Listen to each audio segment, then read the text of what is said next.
Welcome to Samba Samba. Enjoy the video. In this video, I will explain how to make soap with potassium hydroxide. First, let's talk about safety.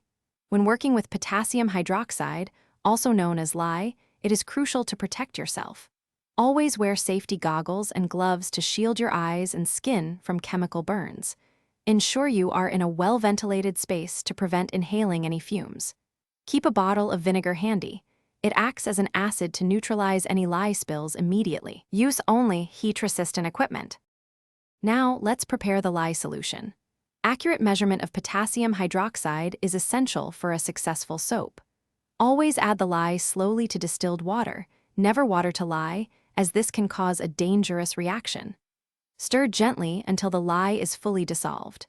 Be aware that this chemical reaction generates significant heat, often exceeding 200 degrees Fahrenheit, so handle with extreme care. Allow the solution to cool down to the recommended temperature for your recipe.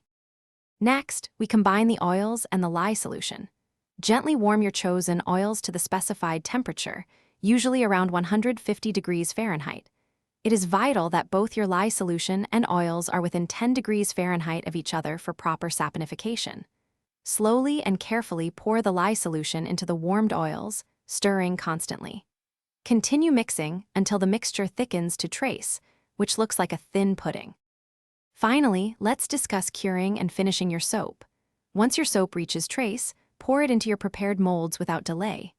Allow the soap to set and harden for at least 24 to 48 hours before attempting to unmold it. After unmolding, cut the soap into your desired bar sizes.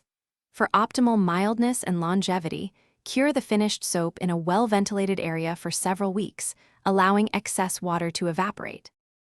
Thanks for watching. Consider subscribing if we helped you.